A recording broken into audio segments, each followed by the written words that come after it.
Good evening student customer service ग्राहक केंद्रीय सेवार पार्ट 7 व 7 नंबर वीडियो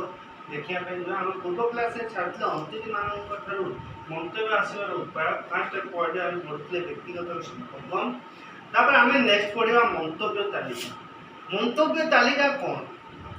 गोटे कस्टमर किसी मंतव्य प्रदान करुँच ग्राहक कौन मंतव्य दौर आम देखा सहित ताकू तालिका करने सहित ताकू किपरि सल्व करा जिवो जदि नकारात्मक इनफॉरमेशन है सल्व करा जिवो जदि सकारात्मक इनफॉरमेशन है ताकू विषय बुझिबा पाई पड़ो तापर ध्यान देबा एमती मंतव्य तालिका द्वारा सेवारे समाप्ति परे लिखित आकार अतिथि मान सेवा और परिवेश और कर्मचारी मानकर व्यवहार और अन्य तथ्य ग्रहण करा जाय पारे। गोटे कस्टमर ग्राहक सी मंतव्य तालिका द्वारा गोटे सेवा पाइला जो से जाऊँगी जो आम फीडबैक फॉर्म अच्छी फीडबैक फॉर्म रे इनफॉरमेशन प्रदान करा तो इनफॉरमेशन प्रदान गोटे ग्राहक करुँची से खाली सेवा नुहे सेवा सहित सेठी जो व्यक्तिगत जो लोक जो सर्व कर वेटर हो ये तार व्यवहार शिष्टाचार तापर संपूर्ण से विवरण दे से विषय रे रखिबा निहाती आवश्यक। यह को परीक्षण परे जदि किछि त्रुटि थाए तेबे यह को सुधारिबा आवश्यक। मंतव्य तालिका रे थिबा अतिथि विवरण द्वारा अतिथि जन्मदिन विवाह वार्षिक इत्यादि रे संस्थार अभिनंदन जणाई थाए फल अतिथि मान अतिथि अत्यंत खुशी अनुभव कर। मंतव्य तालिका फीडबैक फॉर्म रे गोटे कस्टमर डेट ऑफ बर्थ थाए जदि कौन एनिवर्सरी वगैरह पार्टी थाए से भी डेट मेंशन थाए जो नेक्स्ट वर्ष आसो जो नेक्स्ट जन्मदिन विवाह जो वार्षिक किंबा अन्य किसी जोटा कि ओकेजनल इनफॉरमेशन जमीक नुआ वर्षर अभिनंदन जमी बड़दिन अभिनंदन ये सब जिनिस जदि ग्राहक पाखु जाए ग्राहक बहुत खुशी बोली कारण संस्था सर्विस थरे देती सर्विस थरे पैसा किंतु तांको ये जो संपर्क गोटे व्यक्ति गोटे रिलेशन बिल्डिंग करने अतिथि सहित ये जो मंतव्य तालिका द्वारा जो डेट मेंशन कर डेट जन्म तारीख हो कि विवाह वार्षिक हो कि अन्य जो ओकेजनल हो जो इनफॉरमेशन प्रदान करा जाउची किंबा तांको क्विज करा जाउची सेठी ग्राहक माने अत्यंत खुशी होइछन। नेक्स्ट साक्षात्कार साक्षात्कार इंटरव्यू कहले कौन बुझे आम नॉर्मल जॉब इंटरव्यू कहले गोटे जॉब करने आमर क्वालिफिकेशन आमर काबिलियत को लेकिन आम साक्षात्कार कर जॉब जे आमर काबिलियत आम भर जो कि प्रतिभा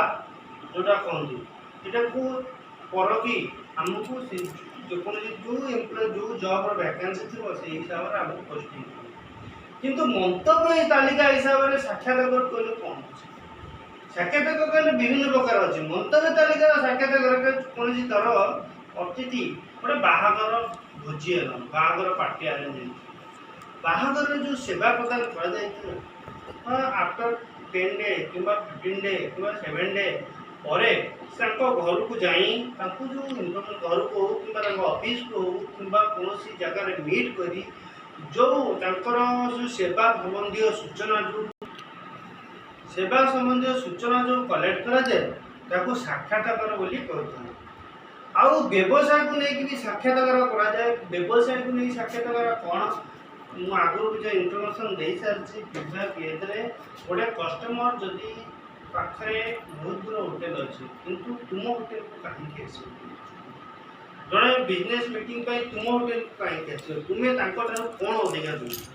से विषय जो साक्षात्कार कला गोटे होटेल इंडस्ट्री किंबा जेकोसी इंडस्ट्री हो कि जेकोसी बिजनेस मीटिंग हो कि ऑफिशियल मीटिंग हो गवर्नमेंट मीटिंग हो जो मीटिंग जो गुरा होची ताकू किपर अधिका सुविधा कौन दिया कम खर्च जमीक कि कंपानी इंडस्ट्री को बजेट अनुसार तुम सेवा प्रदान करुथिबो से प्रति सेटा ध्यान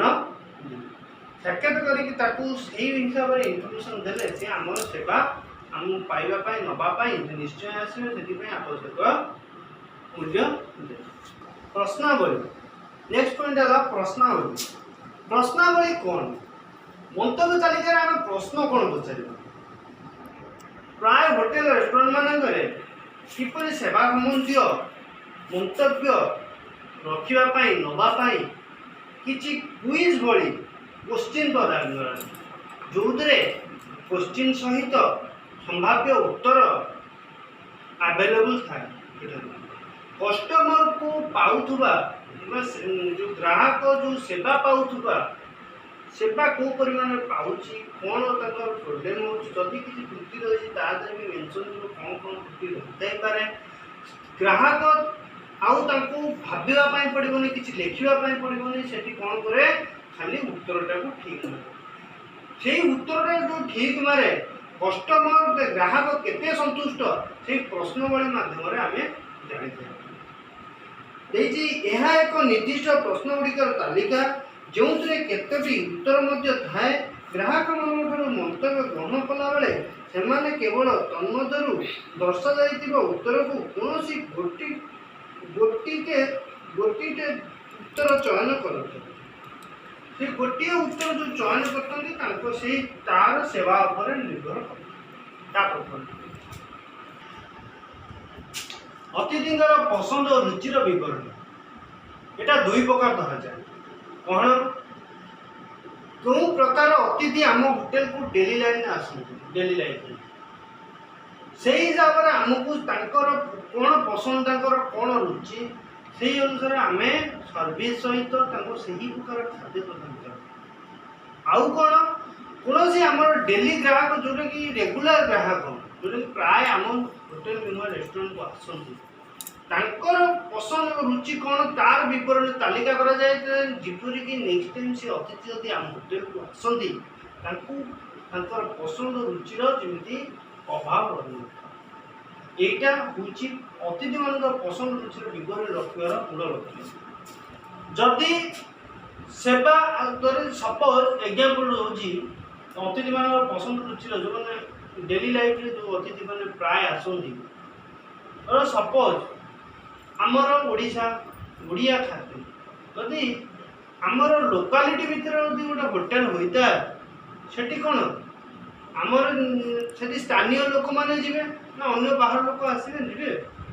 बहुत कम बाहर लोक जदि जी बहुत कम बेसी टू बेसी स्थानीय लोक मैंने जी स्थानीय लोक से जो खाद्य खाऊे जो आमर नॉर्मल जो खाद्य ओडिया खाद्य दरकार यदि आम कंटीजेंसी फूड दबा कि साउथ इंडियन फूड दबा खाइबे लोक पसंद करेंगे ता नुहे खाइबे किंतु नॉर्मल ओडिया खाद्य जमी खाइबे से खाद्य बहुत कम परिमाण तेणु आम अतिथि मान पसंद हिसाब से आम यदि खाद्य डिश आम बनाइबा ताने निश्चय भल सेवा प्रदान सहित भल खाद्य भी अतिथि माने भल खाद्य भल संतुष्ट भी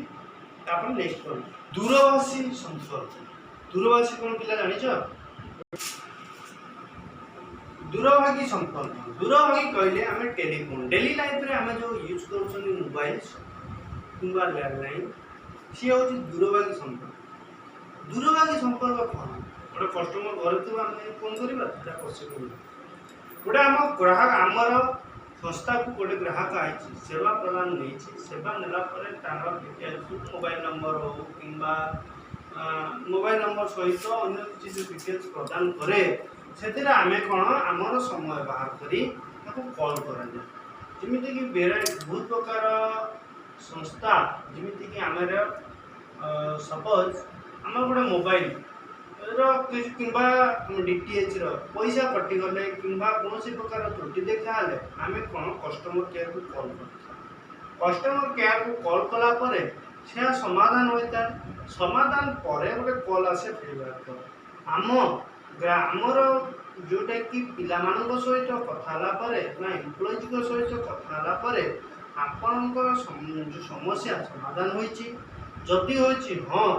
ताहले आम पिलामानଙ୍କର ବ୍ୟବହାର ସିଷ୍ଟମ ବ୍ୟବହାର କ'ଣ କିଛି ଖରାପ ଅଛି କି ଏ ବିଷୟରେ ଯେଉଁ ବିବରଣୀ ମଗାଯାଏ ତାକୁ ଫିଡ଼ବ୍ୟାକ୍ ବୋଲି କହିଥାଉ, ଦୂରଭାଗୀ ସମ୍ପର୍କର ଫିଡ଼ବ୍ୟାକ୍ ବୋଲି ଆମେ କହିଥାଉ। ତେଣୁ ହୋଟେଲ ରେଷ୍ଟୁରାଣ୍ଟ ଲାଇବ୍ରେରୀ ହୋଇଥାଏ ଯଦି ଆମ ସେବା କ'ଣ ଅଛି ଆପଣ କଷ୍ଟମର ଘରକୁ ଗଲା ପରେ ମଧ୍ୟ କିଛି 2-3 ଦିନ ପରେ ମଧ୍ୟ ତାକୁ କଲ୍ କରାଯାଇକି ତାକୁ ଇନଫର୍ମେସନ୍ ମଗାଯାଏ କ'ଣ ଆମ ସେବାର ତ୍ରୁଟି ଅଛି। ଯଦି ତ୍ରୁଟି ଥାଏ କଷ୍ଟମରକୁ ବିଶ୍ୱାସ ଦେବାକୁ ପଡ଼ିବ ଯେ କି ନେକ୍ସଟ ଟାଇମ୍ ସେହି ତ୍ରୁଟି ତାଙ୍କ ହୋଟେଲ କିମ୍ବା ରେଷ୍ଟୁରାଣ୍ଟରେ ଦେଖିବା ପାଇଁ ମିଳିବ ନାହିଁ। ଆପଣ ନେକ୍ସଟ ଟାଇମ୍ ତାଉଥରେ ଭିଜିଟ୍ କରିବେ। ଦେଇଛି ଟେଲିଫୋନ୍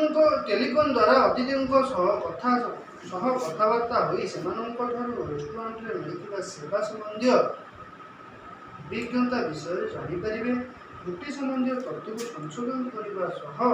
ଆଗାମୀ ସମୟରେ ଏଭଳି ତ୍ରୁଟି ନ ହେବ ବୋଲି ବିଶ୍ୱାସ ଦିଆଯାଏ। ତାପରେ ପଏଣ୍ଟ ହେଉଛି ବୈଦ୍ୟୁତିକ ଗଣମାଧ୍ୟମ। ବୈଦ୍ୟୁତିକ ଗଣମାଧ୍ୟମ ମୁଖ୍ୟତଃ ଇମେଲ୍ ଆଉ ଏସ୍ଏମ୍ଏସ୍କୁ ବୁଝାଯାଇଥାଏ। ବୈଦ୍ୟୁତିକ ଗଣମାଧ୍ୟମ ଦ୍ୱାରା କଷ୍ଟମରକୁ ଆମେ କିଛି ରିପୋର୍ଟ ପଠାଇଥାଉ, କିଛି ଫିଡ଼ବ୍ୟାକ୍ ପାଇଁ ଇନଫର୍ମେସନ୍ ପଠାଇଥାଉ, କିଛି ନୂତନ କାର୍ଯ୍ୟାବଳୀ ବିଷୟରେ ବି ଆମେ ଇନଫର୍ମେସନ୍ ପଠାଇଥାଉ। ବୈଦ୍ୟୁତିକ ଗଣମାଧ୍ୟମ ଦ୍ୱାରା କଷ୍ଟମର ଗଲା ପରେ କିମ୍ବା କଷ୍ଟମର କ'ଣ ଚାହୁଁଛି, ଧର ସପୋଜ୍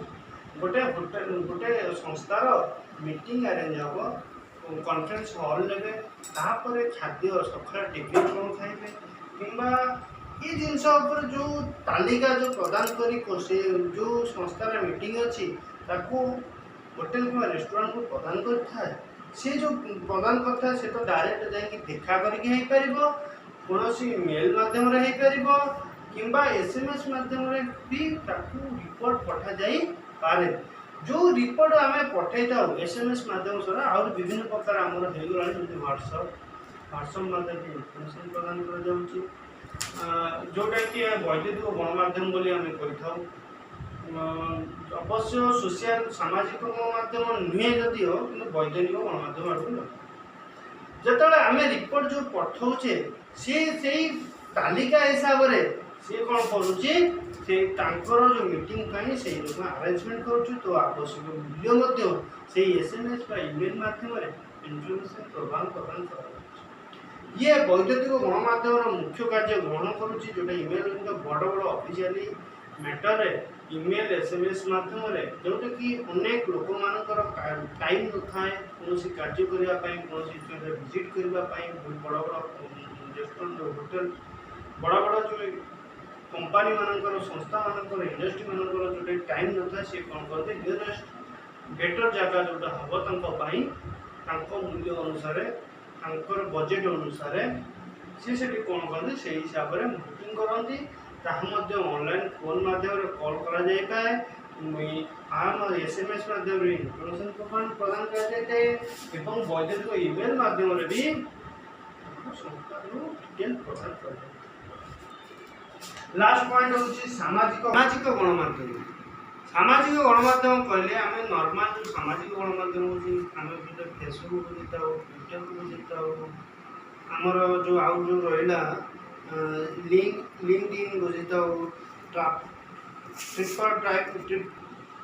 TripAdvisor ଯେଉଁଟାକି TripAdvisor.com, ଯେଉଁଟା ଆଉ ହେଉଛି travelwise.com। ଏ ଯେଉଁ ସାମାଜିକ ଗଣମାଧ୍ୟମ ଅଛି ଗୋଟେ ସେ ସାମାଜିକ ଗଣମାଧ୍ୟମ ଦ୍ୱାରା ଆମେ କଷ୍ଟମର ମନ୍ତବ୍ୟ ବି ଆମେ ଗ୍ରହଣ କରିଥାଉ। ସପୋଜ୍ ଗୋଟେ ଲୋକ କ'ଣ ଖାଇବା ପାଇଁ, ଆମେ ନର୍ମାଲ ଲାଇଫ୍ରେ କୁଆଡ଼େ ବୁଲିବା ପାଇଁ ଯାଉଛେ, ଫେସବୁକ୍ରେ ପୋଷ୍ଟ କରୁଛେ ଆମେ ଏଇ ଜାଗାକୁ ବୁଲିବା ପାଇଁ ଯାଉଛେ, ଏଇଟା କରୁଛୁ। ତାପରେ କୌଣସି ହୋଟେଲରେ ଯାଇ ଖାଉଛେ, କ'ଣ ଖାଉଛେ, ଆଜି ଏତେ ବଡ଼ ହୋଟେଲରେ ବସିକି, ସପୋଜ୍ ଆଜି KFCରେ ବସିକି ମୁଁ ଚିକେନ୍ ଖାଉଛି, ତେଣୁ ଫଟୋ ଉଠେଇ ପଠାଇଦେଲେ। ସେଇ ତୁମେ ଯେଉଁ ଡିଟେଲ୍ସ ପଠାଅ, ସେଥିରେ ଜଣେ ସାମ୍ନା ଲୋକ ଜାଣିପାରେ ତୁମର କ'ଣ ପସନ୍ଦ ଓ ନାପସନ୍ଦ। ତାପରେ ମଧ୍ୟ କୌଣସି ହୋଟେଲ ରେଷ୍ଟୁରାଣ୍ଟ ମାନଙ୍କରେ ବି ଫେସବୁକ୍ କିମ୍ବା ଟ୍ୱିଟର୍ ତା ମାଧ୍ୟମରେ ଲିଙ୍କ୍ ଥାଏ, ଯେଉଁଥିରେ ଆମେ ସେଇ ଅଞ୍ଚଳର କେଉଁଠି ସୁବିଧା ହେବ, ଆମ ବଜେଟ୍ ଅନୁସାରେ भी आमर फेसबुक किंवा ट्विटर जो सामाजिक गणमाध्यम अच्छी आम जानी था जो आमर आमर जोटा कि रिक्वायर्ड हिसाब से आवश्यक अनुसार आम से बुकिंग कर आमर जो कार्यटा निर्वाह करवा। ठीक अच्छे नेक्स्ट आम पढ़ा लास्ट विषय लास्ट पॉइंट जोटा कि ग्राहक केंद्रित सेवार गुरुत्वपूर्ण कार्य पद्धति से विषय में आलोचना करवा। आज ये थैंक यू।